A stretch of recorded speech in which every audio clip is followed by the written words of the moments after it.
Slight delay, even presidents have problems with toner.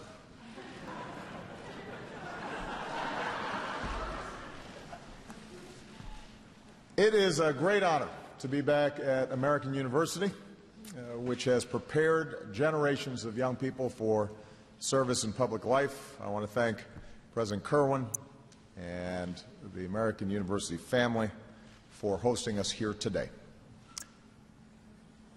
52 years ago, President Kennedy, at the height of the Cold War, addressed this same university on the subject of peace. The Berlin Wall had just been built. The Soviet Union had tested the most powerful weapons ever developed. China was on the verge of acquiring a nuclear bomb. Less than 20 years after the end of World War II, the prospect of nuclear war was all too real. With all of the threats that we face today, it's hard to appreciate how much more dangerous the world was at that time.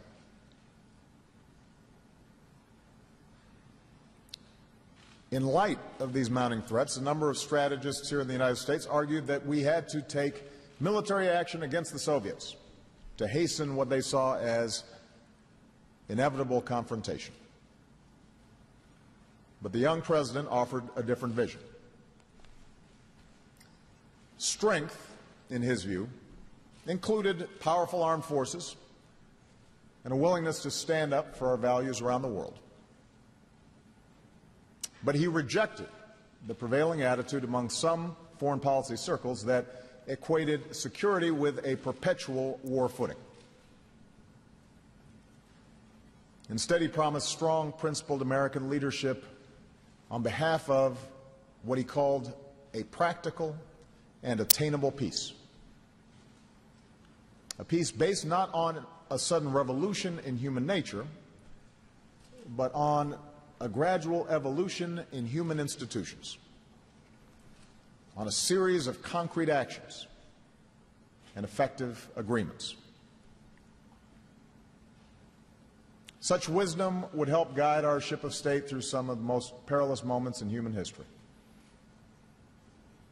With Kennedy at the helm, the Cuban Missile Crisis was resolved peacefully. Under Democratic and Republican presidents, new agreements were forged. A non-proliferation treaty that prohibited nations from acquiring nuclear weapons while allowing them to access peaceful nuclear energy. The SALT and START treaties, which bound the United States and the Soviet Union to cooperation on arms control. Not every conflict was averted, but the world avoided nuclear catastrophe, and we created the time and the space to win the Cold War without firing a shot at the Soviets.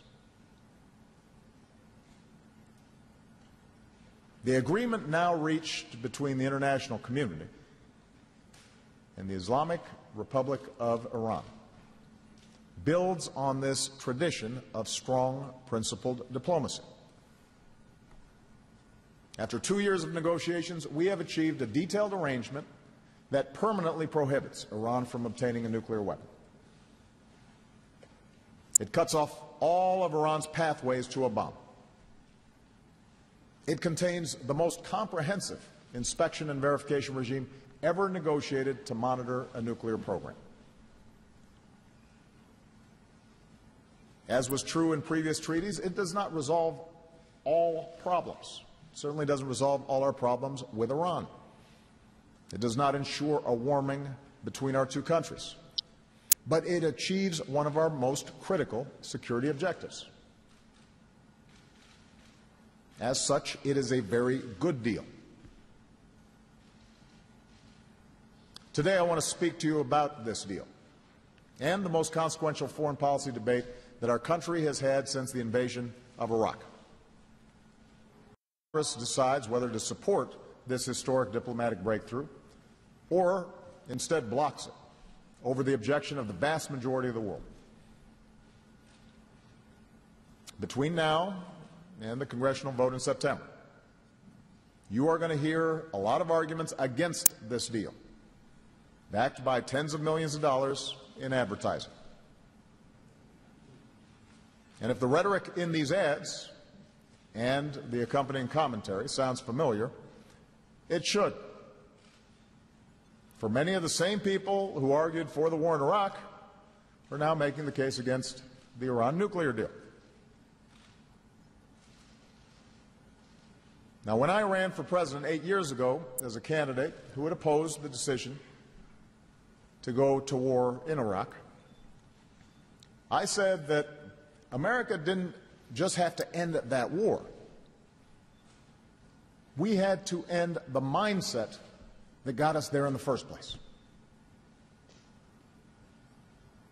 It was a mindset characterized by a preference for military action over diplomacy. A mindset that put a premium on unilateral U.S. action over the painstaking work of building international consensus. A mindset that exaggerated threats beyond what the intelligence supported. Leaders did not level with the American people about the costs of war, insisting that we could easily impose our will on a part of the world with a profoundly different culture and history. And of course, those calling for war labeled themselves strong and decisive, while dismissing those who disagreed as weak, even appeasers of a malevolent adversary.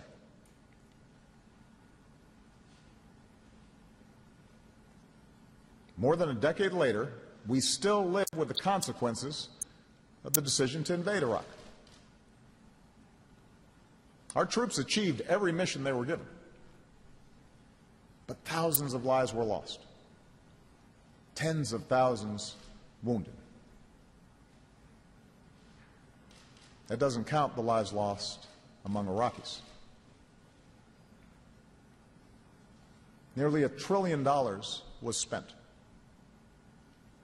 Today, Iraq remains gripped by sectarian conflict, and the emergence of al-Qaeda in Iraq has now evolved into ISIL. And ironically, the single greatest beneficiary in the region of that war was the Islamic Republic of Iran, which saw its strategic position strengthened by the removal of its long-standing enemy, Saddam Hussein. I raise this recent history because now more than ever, we need clear thinking in our foreign policy. And I raise this history because it bears directly on how we respond to the Iranian nuclear program. That program has been around for decades, dating back to the Shah's efforts, with U.S. support, in the 1960s and 70s to develop nuclear power. The theocracy that overthrew the Shah accelerated the program after the Iran-Iraq War in the 1980s, a war in which Saddam Hussein used chemical weapons to brutal effect. And Iran's nuclear program advanced steadily through the 1990s, despite unilateral U.S. sanctions.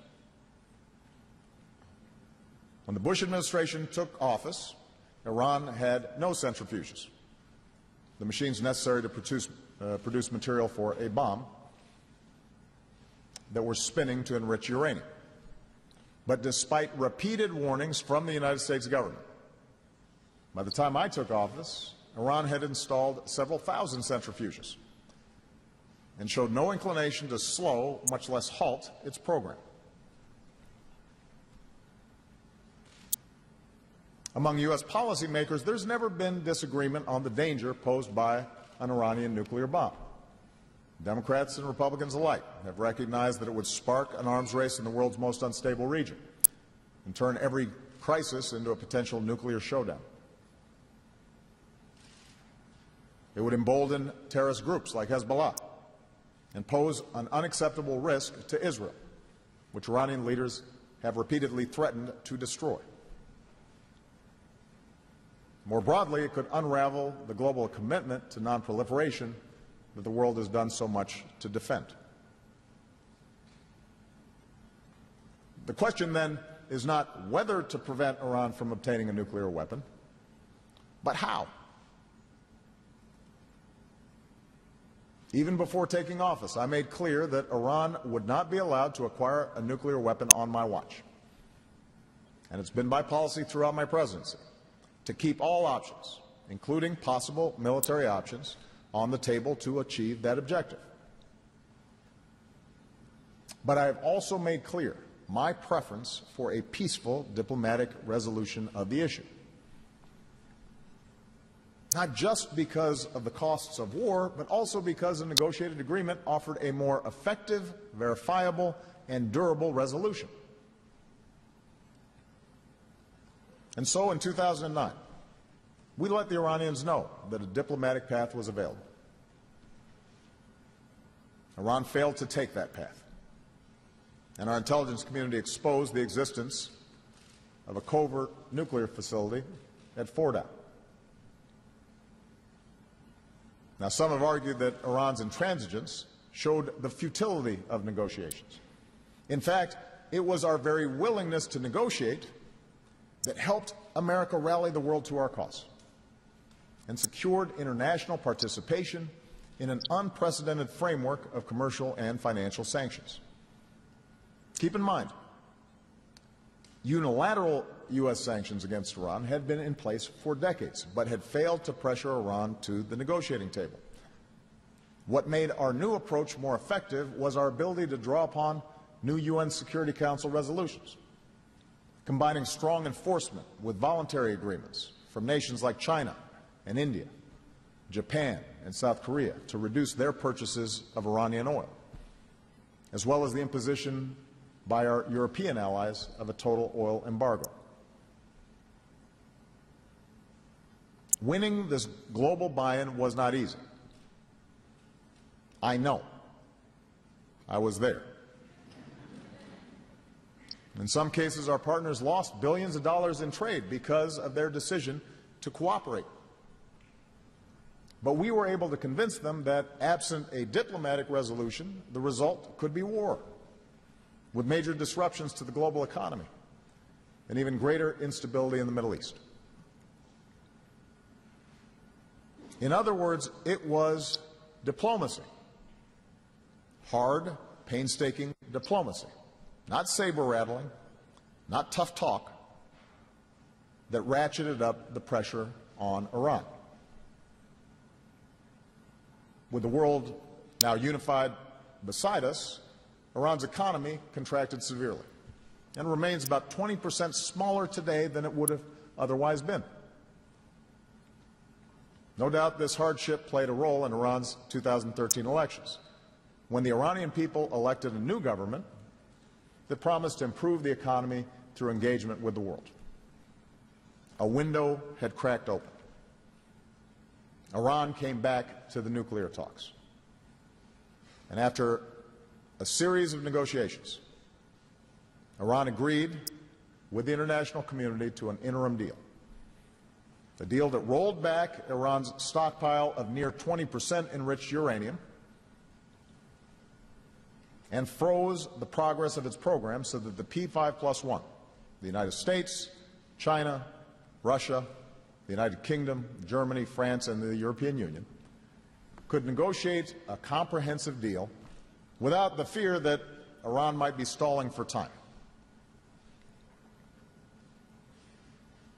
Now, let me pause here just to remind everybody that when the interim deal was announced, critics,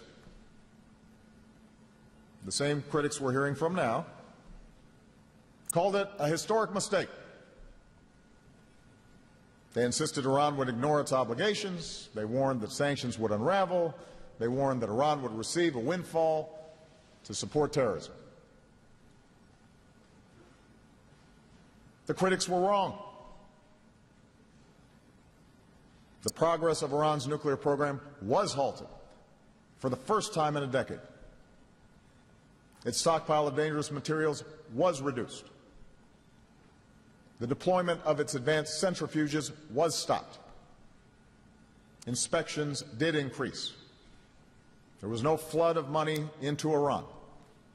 and the architecture of the international sanctions remained in place. In fact, the interim deal worked so well that the same people who criticized it so fiercely now cite it as an excuse not to support the broader accord. Think about that. What was once proclaimed as a historic mistake is now held up as a success and a reason to not sign the comprehensive deal. So keep that in mind when you assess the credibility of the arguments being made against diplomacy today.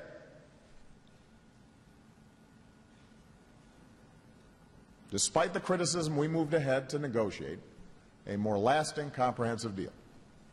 Our diplomats, led by Secretary of State John Kerry, kept our coalition united. Our nuclear experts, including one of the best in the world, Secretary of Energy Ernie Moniz, worked tirelessly on the technical details. In July, we reached a comprehensive plan of action that meets our objectives. Under its terms, Iran is never allowed to build a nuclear weapon. And while Iran, like any party to the Nuclear Non-Proliferation Treaty, is allowed to access peaceful nuclear energy, the agreement strictly defines the manner in which its nuclear program can proceed, ensuring that all pathways to a bomb are cut off. Here's how.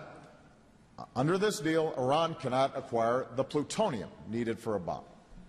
The core of its heavy water reactor at Arak will be pulled out, filled with concrete, and replaced with one that will not produce plutonium for a weapon.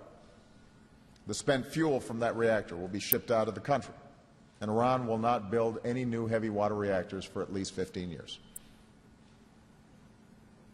Iran will also not be able to acquire the enriched uranium that could be used for a bomb. As soon as this deal is implemented, Iran will remove 2/3 of its centrifuges. For the next decade, Iran will not enrich uranium with its more advanced centrifuges. Iran will not enrich uranium at the previously undisclosed Fordow facility, which is buried deep underground, for at least 15 years. Iran will get rid of 98% of its stockpile of enriched uranium, which is currently enough for up to 10 nuclear bombs, for the next 15 years.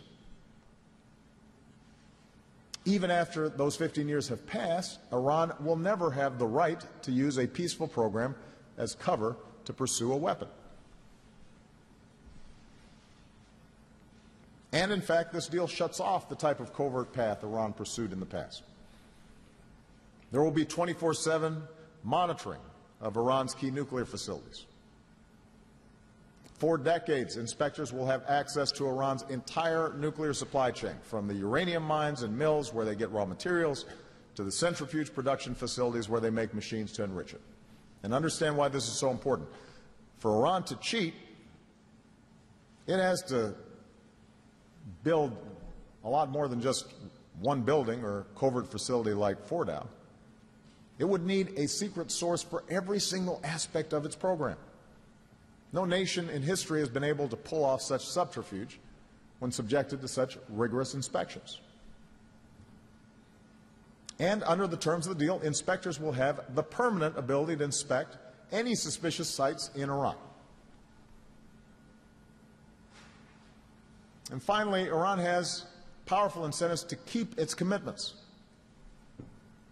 Before getting sanctions relief, Iran has to take significant concrete steps, like removing centrifuges and getting rid of its stockpiles. If Iran violates the agreement over the next decade, all of the sanctions can snap back into place. We won't need the support of other members of the UN Security Council. America can trigger snapback on our own.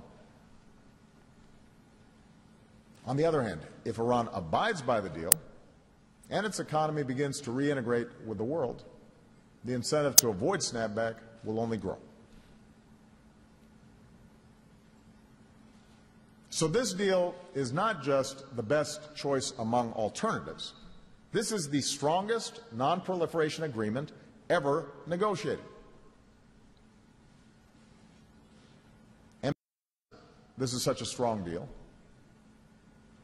Every nation in the world that has commented publicly with the exception of the Israeli government, has expressed support. The United Nations Security Council has unanimously supported it. The majority of arms control and non-proliferation experts support it. Over 100 former ambassadors who served under Republican and Democratic presidents support it. I've had to make a lot of tough calls as president. But whether or not this deal is good for American security is not one of those calls. It's not even close. Unfortunately, we're living through a time in American politics where every foreign policy decision is viewed through a partisan prism, evaluated by headline-grabbing sound bites. And so, before the ink was even dry on this deal, before Congress even read it, a majority of Republicans declared their virulent opposition.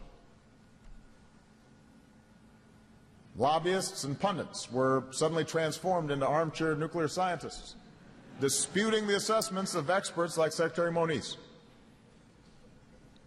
challenging his findings, offering multiple and sometimes contradictory arguments about why Congress should reject this deal.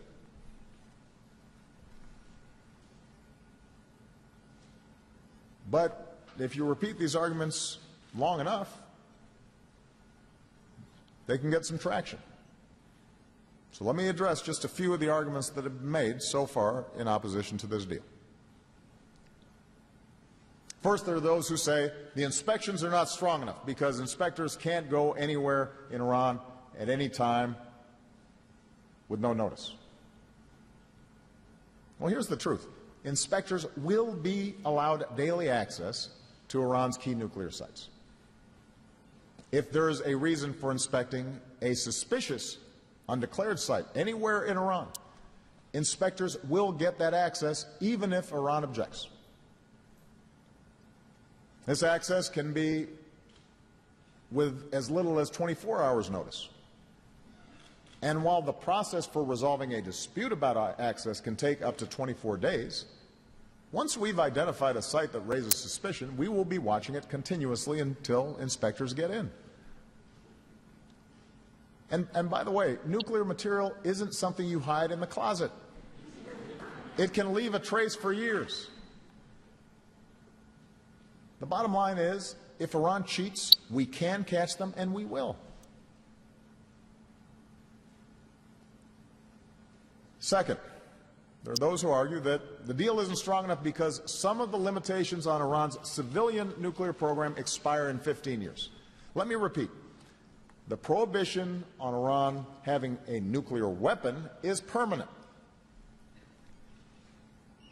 The ban on weapons-related research is permanent.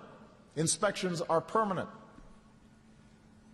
It is true that some of the limitations regarding Iran's peaceful program last only 15 years. But that's how arms control agreements work. The first SALT treaty with the Soviet Union lasted 5 years. The first START treaty lasted 15 years. And in our current situation, if 15 or 20 years from now Iran tries to build a bomb, this deal ensures that the United States will have better tools to detect it, a stronger basis under international law to respond, and the same options available to stop a weapons program as we have today, including, if necessary, military options. On the other hand, without this deal, the scenarios that critics warn about happening in 15 years could happen 6 months from now. By killing this deal, Congress would not merely pave Iran's pathway to a bomb, it would accelerate it.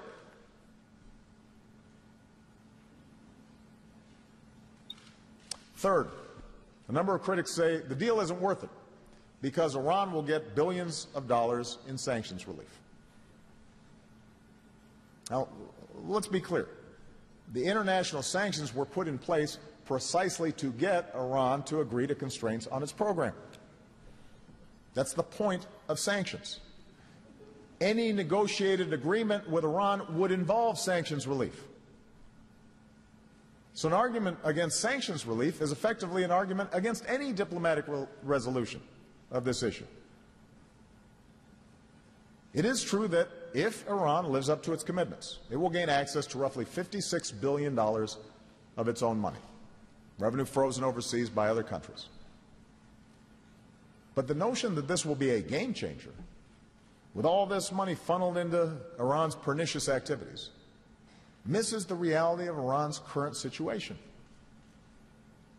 Partly because of our sanctions, the Iranian government has over $500 billion in urgent requirements, from funding pensions and salaries to paying for crumbling infrastructure. Iran's leaders have raised the expectations of their people that sanctions relief will improve their lives. Even a repressive regime like Iran's cannot completely ignore those expectations. And that's why our best analysts expect the bulk of this revenue to go into spending that improves the economy and benefits the lives of the Iranian people. Now, this is not to say that sanctions relief will provide no benefit to Iran's military. Let's stipulate that some of that money will flow to activities that we object to. We have no illusions about the Iranian government or the significance of the Revolutionary Guard and the Quds Force. Iran supports terrorist organizations like Hezbollah. It supports proxy groups that threaten our interests and the interests of our allies, including proxy groups who killed our troops in Iraq. They try to destabilize our Gulf partners. But Iran has been engaged in these activities for decades. They engaged in them before sanctions and while sanctions were in place. In fact, Iran even engaged in these activities in the middle of the Iran-Iraq war, a war that cost them nearly 1 million lives and hundreds of billions of dollars. The truth is that Iran has always found a way to fund these efforts. And whatever benefit Iran may claim from sanctions relief pales in comparison to the danger it could pose with a nuclear weapon.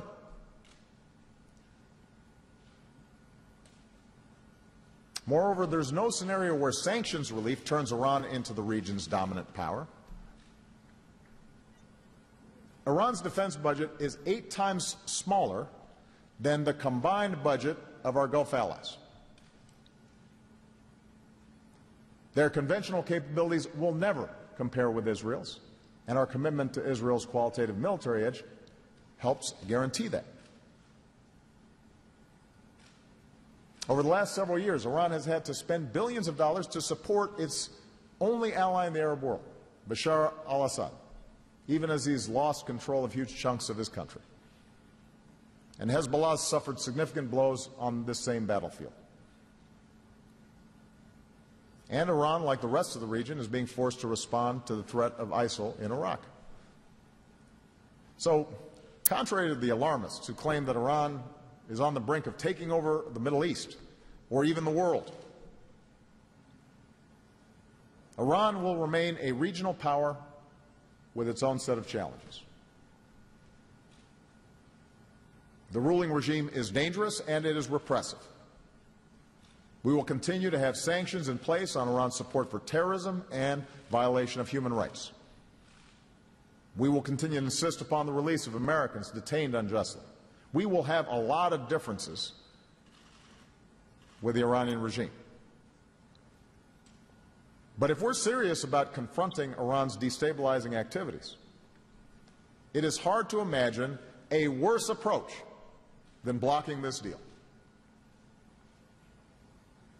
Instead, we need to check the behavior that we're concerned about directly by helping our allies in the region strengthen their own capabilities to counter a cyber attack or a ballistic missile, by improving the interdiction of weapons shipments that go to groups like Hezbollah, by training our allies' special forces so that they can more effectively respond to situations like Yemen.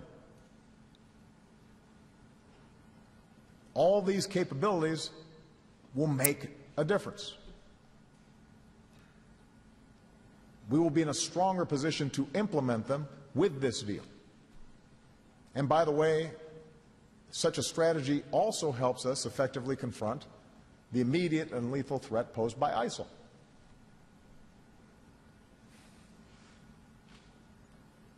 Now, the final criticism, this is sort of a catch-all that you may hear, is the notion that there's a better deal to be had. We should get a better deal. That's repeated over and over again. There's a bad deal, need a better deal. One that relies on vague promises of toughness and, more recently, the argument that we can apply a broader and indefinite set of sanctions to squeeze the Iranian regime harder. Those making this argument are either ignorant of Iranian society or they're just not being straight with the American people. Sanctions alone are not going to force Iran to completely dismantle all vestiges of its nuclear infrastructure, even those aspects that are consistent with peaceful programs. That oftentimes is what the critics are calling a better deal. Neither the Iranian government or the Iranian opposition or the Iranian people would agree to what they would view as a total surrender of their sovereignty. Moreover, our closest allies in Europe or in Asia, much less China or Russia, certainly are not going to agree to enforce existing sanctions for another 5, 10, 15 years according to the dictates of the U.S. Congress.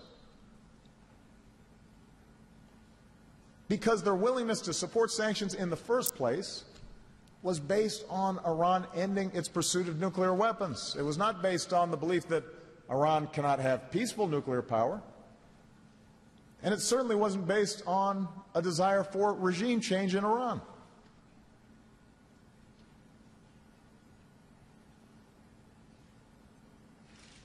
As a result, those who say we can just walk away from this deal and maintain sanctions are selling a fantasy.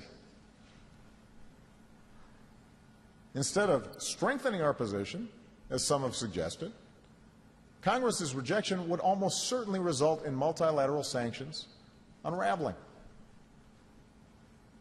If, as has also been suggested, we try to maintain unilateral sanctions, beefing them up, we would be standing alone. We cannot dictate the foreign, economic, and energy policies of every major power in the world.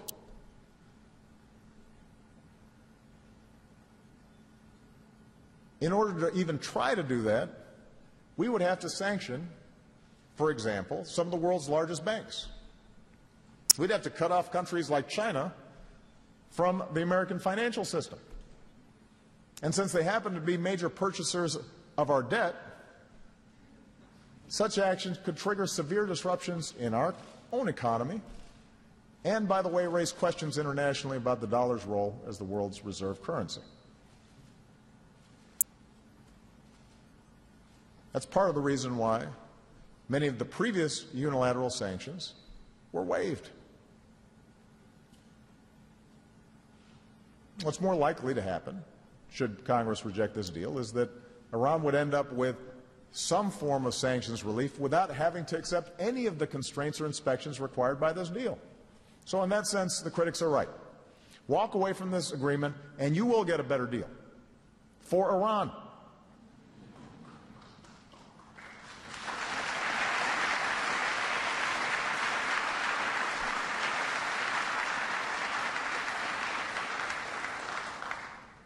Now, because more sanctions won't produce the results that the critics want, we have to be honest.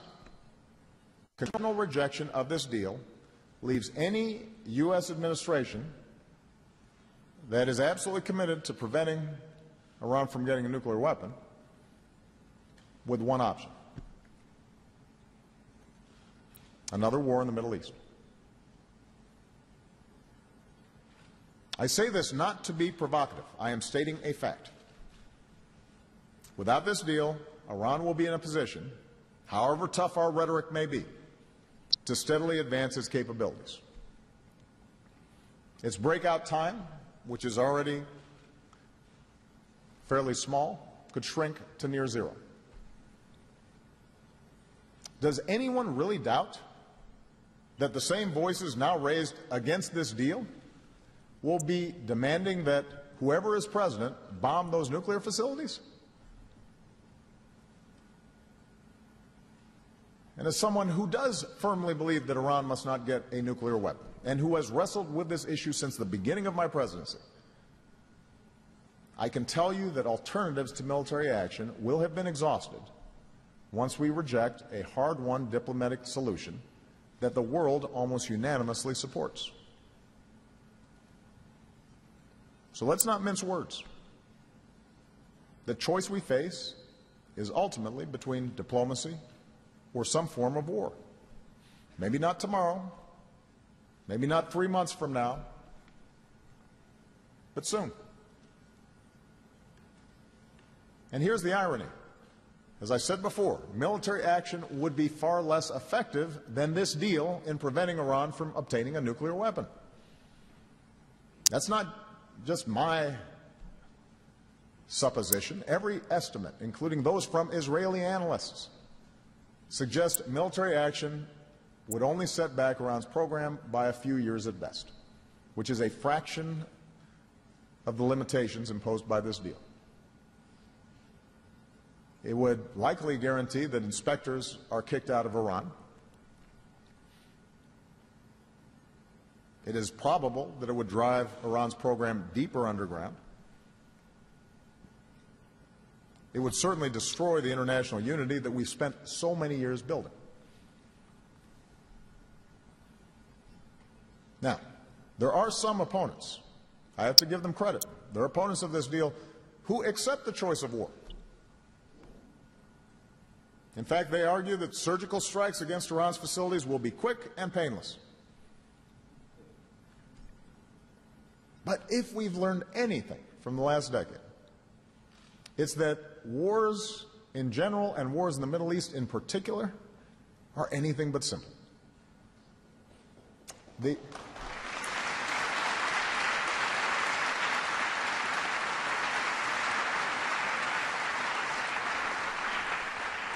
only certainty in war is human suffering, uncertain costs, unintended consequences.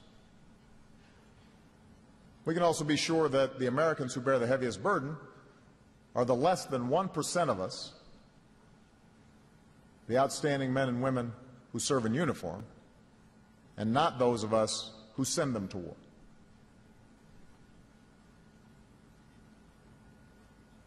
As Commander-in-Chief, I have not shied away from using force when necessary. I have ordered tens of thousands of young Americans into combat.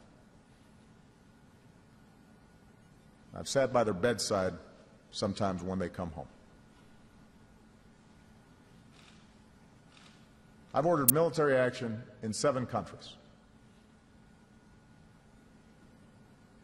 There are times when force is necessary. And if Iran does not abide by this deal, it's possible that we don't have an alternative.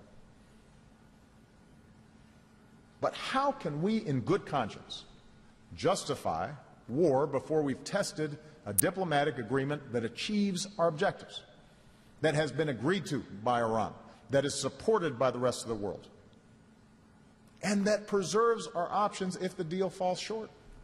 How could we justify that to our troops? How could we justify that to the world or to future generations?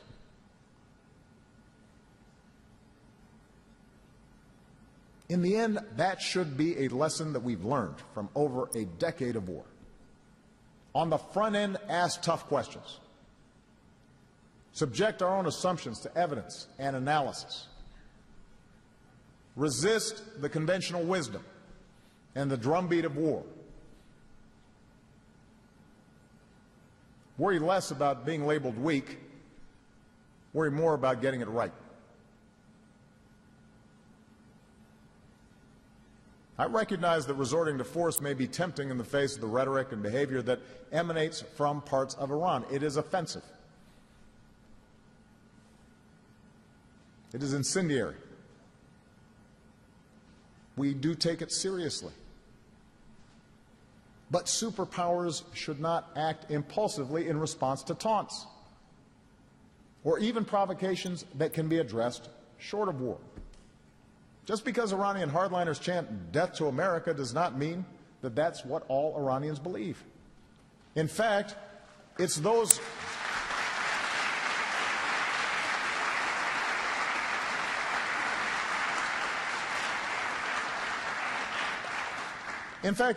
hardliners who are most comfortable with the status quo. It's those hardliners chanting death to America who've been most opposed to the deal. They're making common cause with the Republican caucus.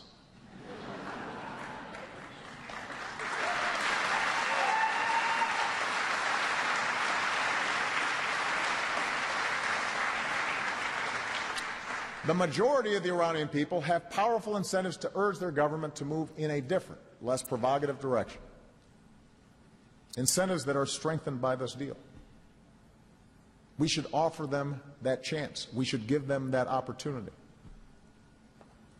It's not guaranteed to succeed. But if they take it, that would be good for Iran. It would be good for the United States. It would be good for a region that has known too much conflict. It would be good for the world.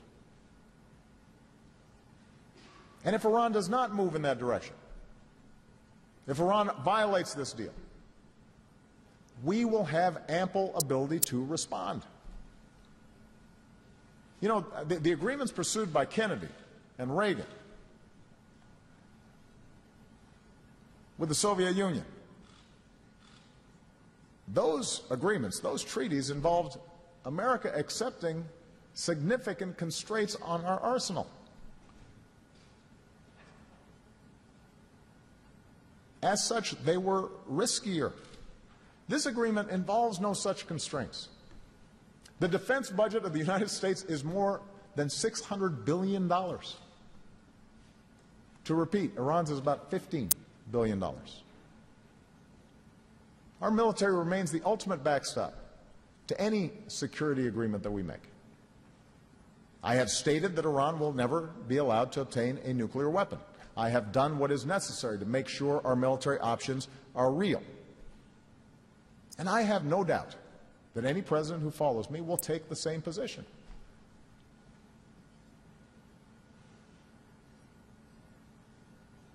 So let me sum up here. When we carefully examine the arguments against this deal, none of them stand up to scrutiny. That may be why the rhetoric on the other side is so strident. I suppose some of it can be ascribed to knee-jerk partisanship that has become all too familiar. Rhetoric that renders every decision that's made a disaster, a surrender. You're aiding terrorists. You're endangering freedom.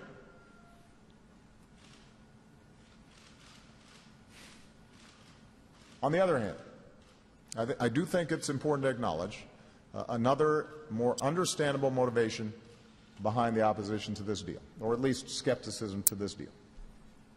And that is a sincere affinity for our friend and ally Israel. An affinity that, as someone who has been a stalwart friend to Israel throughout my career, I deeply share. When the Israeli government is opposed to something, people in the United States take notice. And they should.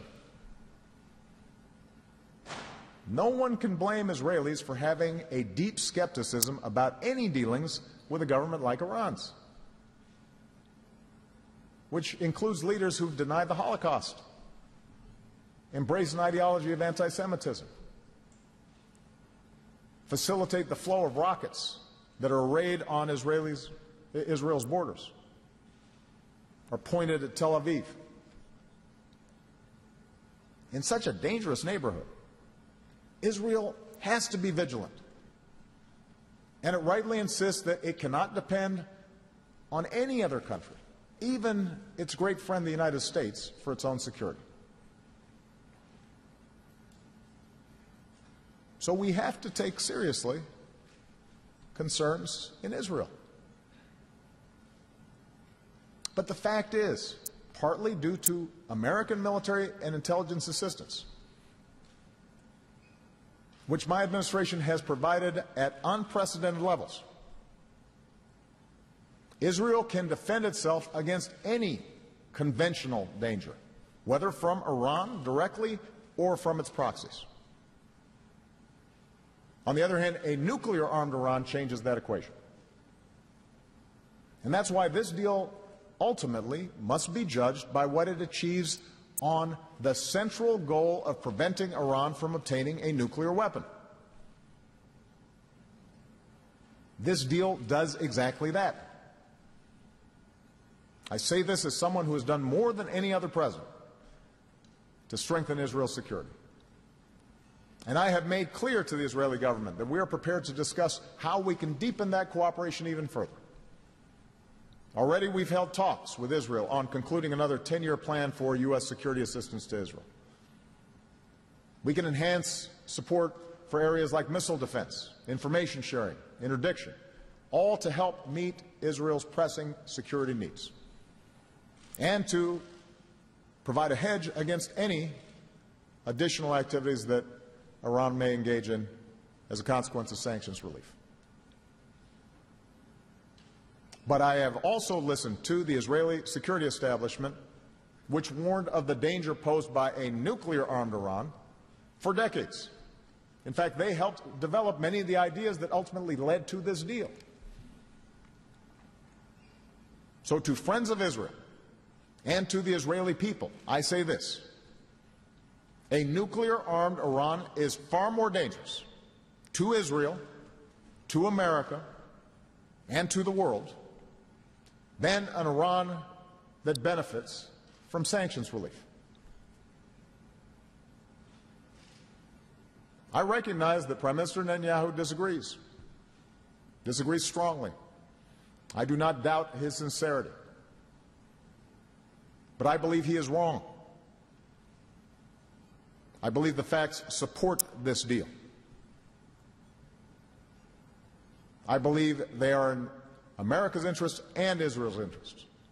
And as President of the United States, it would be an obligation of my constitutional duty to act against my best judgment, simply because it causes temporary friction with a dear friend and ally.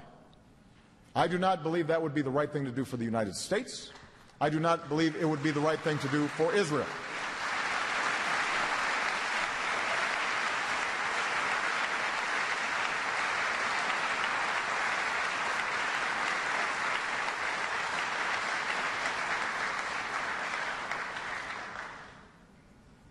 Over the last couple of weeks, I have repeatedly challenged anyone opposed to this deal to put forward a better, plausible alternative.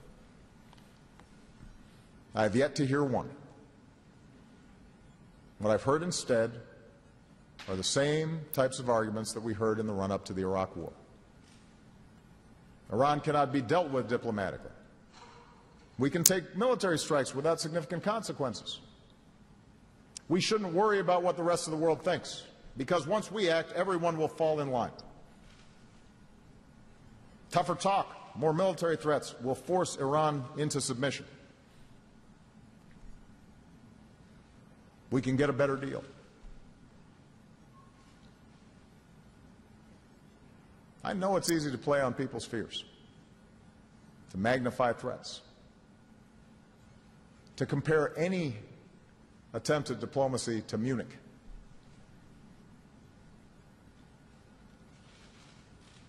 But none of these arguments hold up.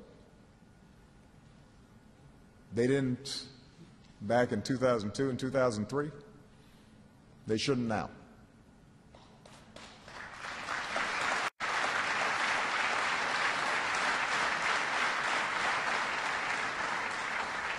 The same mindset in many cases offered by the same people who seem to have no compunction with being repeatedly wrong,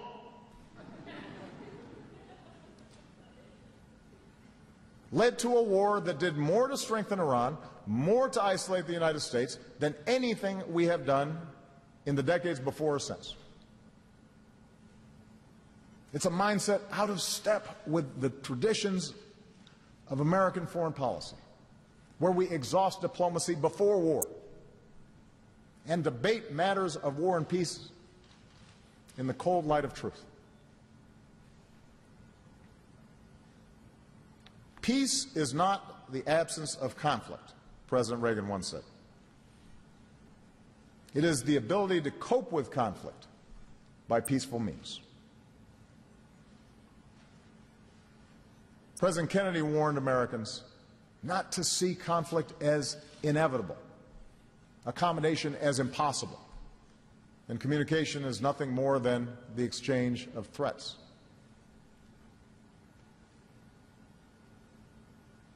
It is time to apply such wisdom. The deal before us doesn't bet on Iran changing. It doesn't require trust. It verifies and requires Iran to forsake a nuclear weapon. Just as we struck agreements with the Soviet Union at a time when they were threatening our allies, arming proxies against us, proclaiming their commitment to destroy our way of life, and had nuclear weapons pointed at all of our major cities, a genuine existential threat.